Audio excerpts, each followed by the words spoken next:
Del séptimo capítulo de Nuestras vidas son los ríos. Panamá, 1815.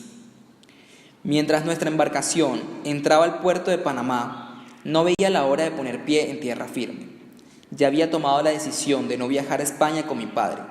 Haría cualquier cosa con tal de quedarme en Sudamérica.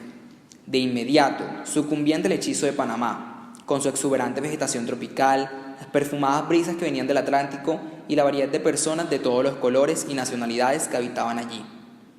El negocio mercantil de mi padre estaba situado en la planta baja de un viejo edificio de 2 pisos en la zona contigua de la ciudad. Comerciaba en productos importados de Europa, aceitunas, jamones, quesos, vinos, muebles, telas y los últimos inventos. A su vez, exportaba al viejo mundo objetos en oro y plata, espejos del Cusco, joyas, cacao, maderas finas, pieles y animales exóticos. Habitábamos un espacioso apartamento en el piso alto del edificio. La brisa marina se colaba por las habitaciones de nuestro apartamento, cuyas puertas y ventanas daban al patio central. Bugavillas blancas y púrpura colgaban de los muros del patio, que además contaba con una fuente de agua potable, un par de altos cocoteros y un jardín en forma de rectángulo, con abundancia de arrayanes de crespón, así como hibiscos rojos y amarillos. El apartamento, con sus techos altos y pisos de baldosa de diseños moriscos, estaba decorado con toda suerte de finos objetos gracias a los negocios de mi padre. En el corredor que conectaba la sala y el comedor con la parte de atrás de la casa, colgaban jaulas repletas de loros y periquitos, guacamayas y coloridas aves de canto. A Natán le fue encargada la cocina, a Jonotás le correspondió la limpieza de la casa, y yo me encargué de la limpieza de las jaulas de las aves, cambiarles a diario el agua y alimentarlas con las frutas y semillas que comían. Este nuevo mundo era tan fascinante que la traición de Fausto comenzó a perder su ponzoña. Muchas mañanas me despertaba con la sensación de que mis días en Quito habían sido un mal sueño que ya no lograba atormentarme. Menos en este lugar tan bendecido por el sol y rodeado por un cálido océano. El idioma inglés era el más escuchado en Panamá, y fue allí que mis muchachas y yo lo aprendimos. Mi padre me mantenía ocupada. Yo servía de contadora y recibía a sus clientes. Muchos de estos comerciantes que hacían negocios con su firma eran ingleses, que no hablaban español. Mi padre decidió que yo debía aprender el idioma y recibía lecciones de un tutor todos los días al caer la tarde. Mi profesor era un inglés sin sentido del humor, por lo cual insistía en que Natán y Jonotás se sentaran a mi lado durante las clases. Anteriormente, solo había sido feliz por periodos de tiempo muy cortos. Cuando montaba a caballo en Catahuango, durante los primeros días con Fausto. En Panamá llegué a sentirme contenta por un periodo extenso. En el Istmo, todo parecía conjurarse para mi florecimiento. Al menos del Ullar había permitido que pudiera descubrir mi cuerpo. Cuando caminaba por la calle, la firmeza de mis senos, mi piel inmaculada, mi sonrisa de labios de cereza y mis ojos negros enloquecían a los hombres. Empezaron a aparecer de manera regular pretendientes que pedían mi mano, pero ni uno solo de ellos llegó a atraerme, ni a conseguir la aprobación de mi padre. Llevábamos un poco más de un año de vivir en Panamá, y yo tenía la intuición de que antes del viaje de mi padre y su familia a España, tendría que casarme con alguno de los adinerados pretendientes que él traía a casa, muchos de ellos europeos. Como español, mi padre tenía una opinión muy pobre de todos los criollos, con la excepción, por supuesto, de su esposa y sus hijos. Entonces conocí a James Thornley. Al principio ni siquiera reparé en él. Mi padre ofrecía cenas a sus asociados comerciales a menudo. James era el propietario de una flota de navíos de carga con sede en Lima. Tenía los modales confiados y cautivadores de un hombre que ha hecho su propia fortuna. Era alto y delgado, como un espárrago, con ojos de un azul acerado y una cabellera de un rubio cenizo. Ciertamente no era un héroe salido de alguna de mis novelas. No era inusual que alguno de los conocidos de mi padre viniera a cenar en más de una ocasión, especialmente si su estadía en Panamá se prolongaba porque la mercancía no estaba lista o las embarcaciones necesitaban reparaciones o el clima no era apropiado para cruzar el Atlántico, como a menudo ocurría entre diciembre y marzo, cuando los potentes y glaciales vientos alisios hacían encrespar al océano con enormes y furiosas olas que ponían en peligro a muchos buques. Por esta razón, cuando James Thorne pasó a ser un invitado frecuente de la casa y lo encontraba sentado a mi lado en la mesa del comedor, nunca le prestaba mayor importancia al asunto y nunca di señales de que tuviera algún tipo de interés en él, excepto el que le otorgaría a alguien con quien podía practicar el inglés y mejorar mi pronunciación. James le pidió permiso a mi padre para que yo le acompañase a un baile en el consulado británico. Mi padre se lo concedió, sin consultarme a mí, obviamente. James y yo parecíamos padre e hija, pero le seguí la corriente con tal de darle gusto a mi padre. Sentía interés por las personas a quienes podía conocer allí. No en el hecho de estar con James, por supuesto, un perrito faldero al cual podría hacer ir y venir a mi voluntad. De allí que hubiese quedado estupefacta cuando James Thorne le pidió mi mano a mi padre, y yo todavía más estupefacta cuando mi padre aceptó y le entregó a James mi dote de 8,000 pesos. Cuando fui informada de esta transacción, corrí a mi dormitorio y le eché llave a la puerta. Lloré y grité y la emprendí a tijerazos con todos los costosos vestidos, abanicos y chales que mi padre me había obsequiado en profusión.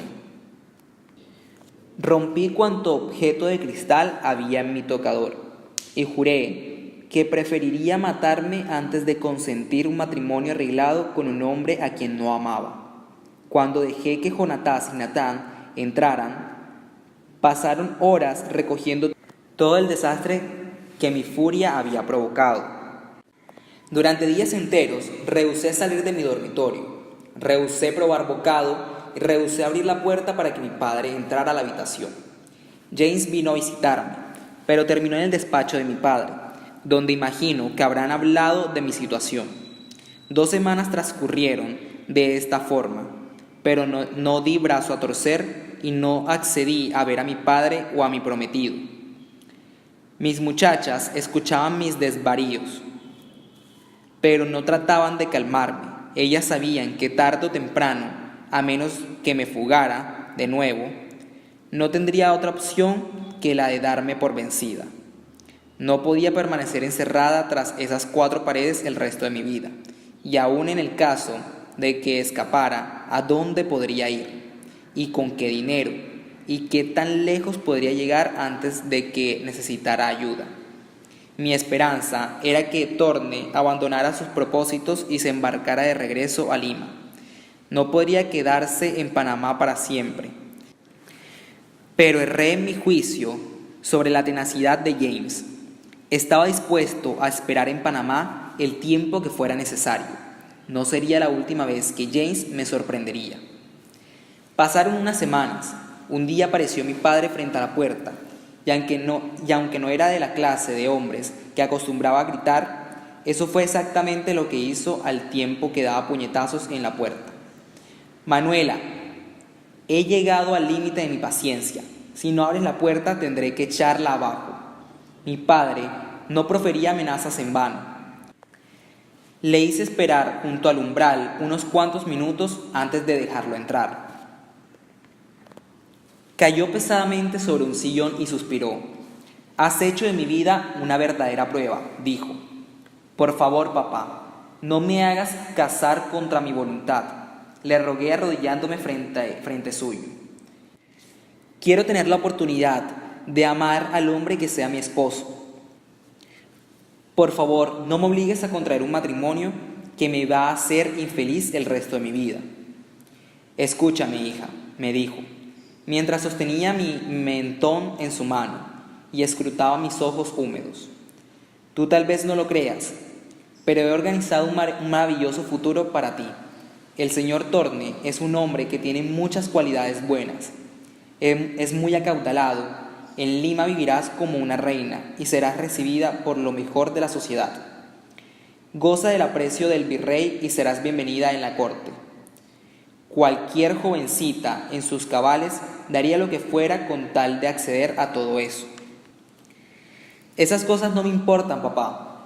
Esos son tus ideales, no los míos. ¿Por qué no casas a una de mis hermanas con James? Yo no estoy hecha para esa clase de vida. Manuela, dijo mi padre con severidad, el señor Thorne no quiere casarse con una de tus hermanas, quiere casarse contigo. Pero yo no lo amo, papá. ¿De qué amor hablas, hija? ¿Un amor?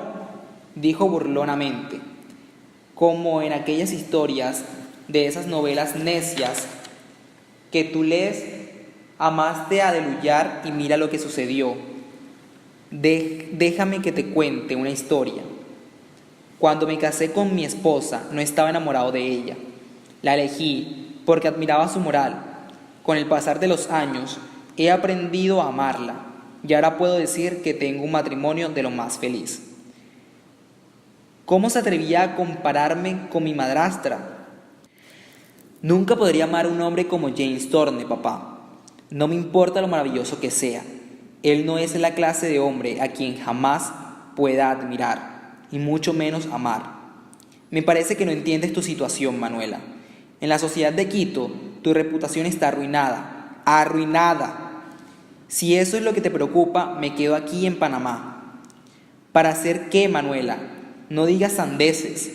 No puedes quedarte aquí, una mujer joven y soltera, cuando yo me marche a España.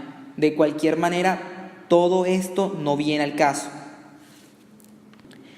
No pareces darte cuenta de que le he dado mi palabra al señor Thorne. Una vez que comprometo mi palabra, nunca me retracto. Si no te casas con él, quiero que sepas que no serás bienvenida nunca más en mi casa de Quito. Tu madrastra y tus hermanas no vivirán contigo bajo el mismo techo después de que has mancillado el honor de nuestra familia. Tomó una pausa para permitir que asimilara el alcance de sus palabras y luego agregó: si has pensado en ir a vivir a Cataguango, quiero que sepas que he sido informado por los Aispuru que tampoco eres bienvenida allí. Me puse de pie al punto. ¡Qué hipócrita eres!, exploté. ¿Cómo te atreves a acusarme de mancillar el nombre de tu familia? Sedujiste a mi madre cuando aún era una niña y tú eras un hombre casado y luego la abandonaste. Sí, es cierto. No hagas esa cara. Deshonraste su nombre. Si existe el infierno, vas a arder allí para siempre. No me obligues a pegarte, Manuela. La ira me cegaba. Te juro que si me llegas a pegar, te juro que... Las palabras se quedaron atrapadas en mi garganta. Quería decir que lo mataría, pero no fui capaz. La ira de ambos parecía flotar en el aire que nos separaba. No me gusta el giro que ha tomado esta conversación, dijo levantándose abruptamente del sillón. Voy a dejarte sola para que lo pienses todo con cuidado. Por favor, no te encierres con llave en tu habitación, porque me veré obligado a derribar la puerta. Te vas a casar con el señor Thorne y con el paso de los años me lo vas a agradecer. Y esta es la última palabra que voy a decir al respecto. Salió precipitadamente de mi alcoba, la cerré de un portazo. Un par de días después, les conté a mis muchachas que una de las condiciones para casarme con James Thorne era que ellas vinieran a vivir conmigo en Lima. Me resigné a mi destino y comencé a esperar con anticipación mi mudanza a la ciudad de los Reyes, la capital más magnífica de Sudamérica, la ciudad en la cual, según se decía, transitaban por sus calles carruajes de oro. No tenía ni idea de que este matrimonio arreglado y sin amor me pondría en el camino hacia un encuentro con Simón Bolívar. De haberme quedado en Panamá, probablemente nunca habría conocido la pasión o lo que significa vivir por un ideal. Años después, en Paita, cuando Jonatás y yo pasábamos muchas noches enfrascadas en reminiscencias del pasado, le confesé: la verdad, Jonatás, es que para mí fue un alivio casarme con James, por el solo hecho de escapar de mi familia. Lo que me guarde para mí es que nunca fui capaz de perdonarle a mi padre el haberme traicionado. Nunca le perdonaría el haberme obligado a casar con un hombre al que nunca podría amar. Hasta su muerte, mi padre me escribía con cierta regularidad desde España. Quemé todas y cada una de sus cartas sin abrirlas, pero no sin antes maldecir su nombre.